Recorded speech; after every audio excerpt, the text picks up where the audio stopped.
નમસ્તે મિત્રો, આ વિડીયોની અંદર આપણે સ્ટાન્ડર્ડ 12 યુનિટ ટેસ્ટ 2 એનું ઇંગ્લિશનું પેપર સોલ્વ કરવા જઈ રહ્યા છે.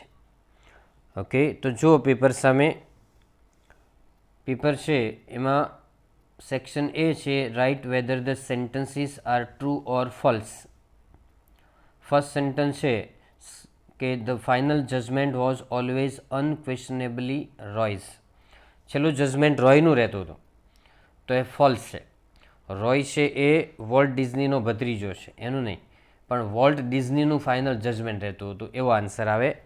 તો the final judgement was always unquestionably Roy's એ ફોલ્સ લેવાનું છે. પછી નંબર છે 2, Walt had quietly nursed the dream of a new kind of amusement park. Walt છે એ નવા પ્રકારના અમ્યુઝમેન્ટ પાર્ક માટેનું સ્વપ્ન સેવતો હતો, પોષતો હતો. તો ધીસ સ્ટેટમેન્ટ ઇઝ ટ્રુ, બરાબર, એઝ ઇટ ઇઝ આપેલું છે પાઠની અંદર. નંબર 3 છે the customer needs two begin connecting to other hearts in order two gate અપગ્રેડ્સ. બરાબર, તો અપગ્રેડ મેળવવા માટે કસ્ટમરે બીજાના હૃદય સાથે જોડાવાની જરૂર છે, તો એ રાઇટ છે. તમારે લખવાનું છે ટ્રુ, એટલે ફર્સ્ટ હતું ફોલ્સ અને સેકન્ડ અને થર્ડ એ ટ્રુ લખવાના છે. નંબર 4 છે ઇન્ડસ્ટ્રીયસ એટલે મહેનતું થાય, મહેનતું હોય તો એને હાર્ડવર્કિંગ કહેવાય. નંબર 5 છે ઇનવોક. ઇનવોક એટલે અપીલ કરવી થાય, અપીલ, રિક્વેસ્ટ કરવી, આજીજી કરવી, વિનંતી કરવી, એટલે તમારે લખવાનું છે અપીલ ટુ. નંબર 6 છે હોરી. હોરી એટલે શું થાય? પ્રાચીન થાય. પ્રાચીન એટલે એન્શન્ટ. ઓલ્ડ આપ્યું નથી, નહીં તો ઓલ્ડ ચાલે, પણ અહીંયા એન્શન્ટ લખવાનું છે. નેક્સ્ટ ક્વેશ્ચન છે કે select the most appropriate language functions from the brackets and write them against sentences. બરાબર. નંબર 7 જુઓ કે he could not win the race in spite of running fast. In spite of નીચે લીટી કરવાની, કે ઝડપથી દોડ્યો છતાં પણ તે એ રેસ જીતી શક્યો નહીં હતો, એટલે વિરોધાભાસ છે. વિરોધાભાસ એટલે કોન્ટ્રાસ્ટ કહેવાય. કોન્ટ્રાસ્ટ હોય તો 7માં આવે એક્સપ્રેસિંગ કોન્ટ્રાસ્ટ. નંબર 8 છે she works very hard so that she can score good marks. તે સખત મહેનત કરે છે કે જેથી કરીને તે સારા માર્ક્સ મેળવી શકે. સો ધેટ નીચેલી કરવાની, સો ધેટ એટલે જેથી કરીને આવે, એટલે તમારે લખવાનું છે પર્પઝ, એક્સપ્રેસિંગ પર્પઝ લખવાનું છે. એમાં બીજા પણ શબ્દો યાદ રાખો, so that, in order that, with a view to અને ઇન ઓર્ડર ટુ, આટલા શબ્દો આવશે.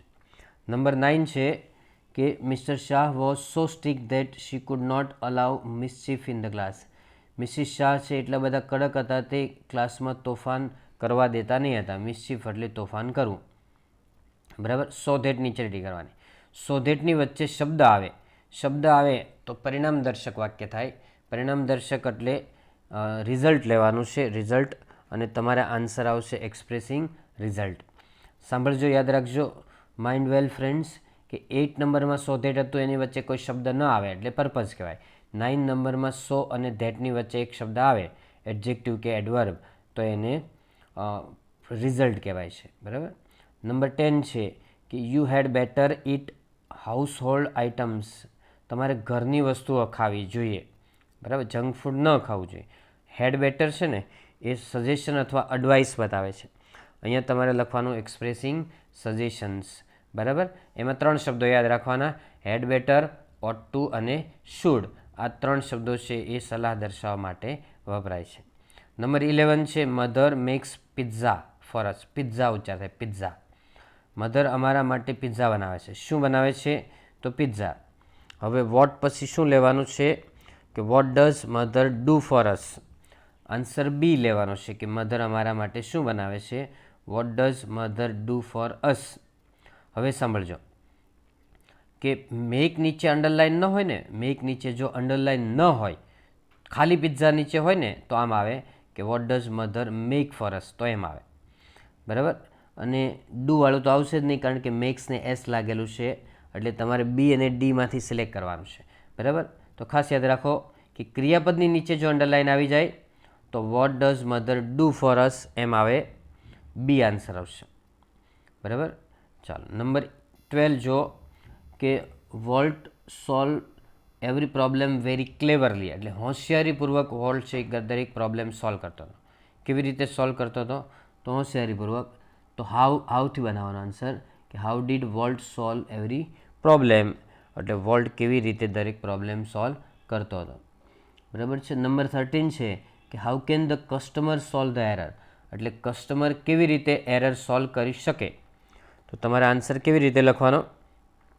The customer can solve the error, the customer can solve the error by loving his own machine, by loving his own machine, એટલે પોતાના હૃદયને ચાહીને, machine એટલે heart લખવાનું, હૃદય, પોતાના હૃદયને ચાહીને તે પ્રોબ્લેમ સોલ્વ કરી શકે એમ હતો.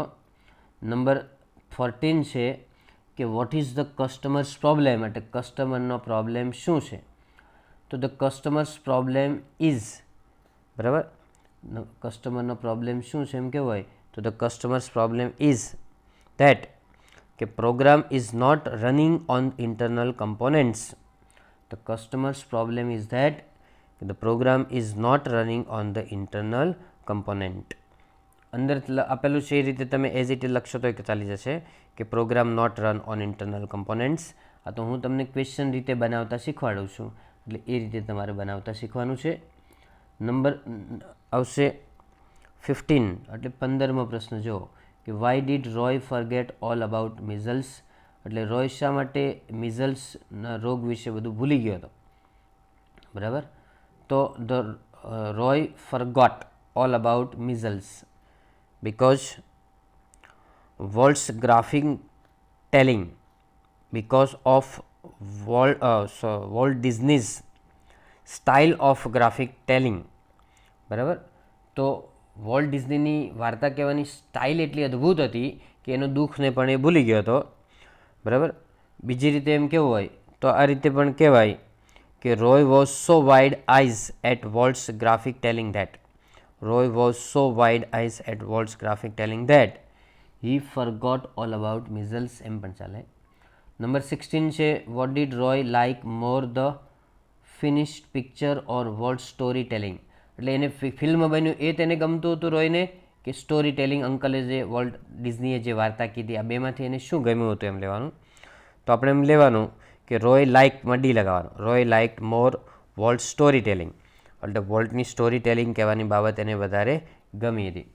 નંબર 7 છે કે what was Walt's idea of celebration, એનો આઈડિયા છે ઉજવણી કરવાનું મન થાય તો શું કરતો હતો એ. તો Walt's idea of celebration was a burger and a chili. બરાબર, ઇન ઓર્ડિનરી રેસ્ટોરન્ટ, તો કોઈ સામાન્ય રેસ્ટોરન્ટની અંદર જાય અને બર્ગર ને ચીલી ખાઈ લે, એની પાર્ટી બની જતી. નંબર 18 છે કે which was only extravagance of Walt at his home, કઈ એક બાબત છે એનો ઉડાવ એટલે થોડો ખર્ચ હતો, બીજી કોઈ બાબત નહીં પણ એક જ બાબત એનો થોડો ખર્ચ હતો. એ કઈ હતી તો મિનિએચર રેલ રોડ, એક નાની રેલ રોડ બનાવ્યો હતો, ટ્રેક બનાવ્યો હતો ઘરની બાજુમાં. બરાબર, a miniature railroad was the only extravagance that ran around the grounds of his house, કે જે એના ઘરની આજુબાજુમાંથી જ પસાર થતો હતો. નંબર 19 છે પોઈમમાંથી ક્વેશ્ચન છે કે હાઉ ઇઝ કાંચનજંગા ડિસ્ક્રાઇબ, એટલે કાંચનજંગાનું વર્ણન કેવી રીતે કરવામાં આવેલું છે. તો આપણે એમ કહેવાનું કાંચનજંગા ઇઝ ડિસ્ક્રાઇબ્ડ એઝ કામ એન્ડ સિરીન, એટલે શાંત અને નિર્મળ તરીકે કરવાનું આવે છે. કાંચનજંગા ઇઝ ડિસ્ક્રાઇબ્ડ એઝ કામ એન્ડ સિરીન. પછી નંબર 20 આવે કે where does the love light glow, એટલે સુંદર પ્રકાશ કઈ જગ્યાએ ચમકે છે, વેર એટલે ક્યાં. તો ડઝ છે ને તો ધ લવ લાઇટ ગ્લોઝમાં એસ લગાડી દેવાનું, ધ લવ લાઇટ ગ્લોઝ, બરાબર, ઓન ધ ઇટરનલ સ્નોઝ, એટલે પરમેનન્ટ બરફ જ્યાં પડે છે ત્યાં સુંદર પ્રકાશ ચમકે છે, તો the love light glows on the eternal snows લખવાનું છે. ઓકે, નંબર 21 છે કે what was the narrator in his bygone days, એટલે વીતેલા દિવસોમાં લેખક શું હતા. તો the narrator was a poet in his bygone days, એટલે ભૂતકાળમાં તે પોએટ હતા, કવિ હતા. The narrator was a poet in his bygone days. Number 22 છે કે what was the purpose of his songs, એટલે એના ગીતોનો હેતુ શું હતો. તો the purpose of his songs was to win the hearts of men, એટલે લોકોના હૃદય જીતવા એના ગીતોનો હેતુ હતો. The purpose of his songs was to win the hearts of men. એના પછી શોર્ટ નોટ છે તમારે જાતે બનાવવાની છે અને જે ટેન્સમાં ક્વેશ્ચન પૂછ્યા હોય એ જ ટેન્સની અંદર ખાસ કરીને બનાવવાની. So that's all. Happy learning, happy sharing. Thank you very much. Video ગમે તો શું કરવાનું એ હું તમને ન કહું, because you are great Guju guys.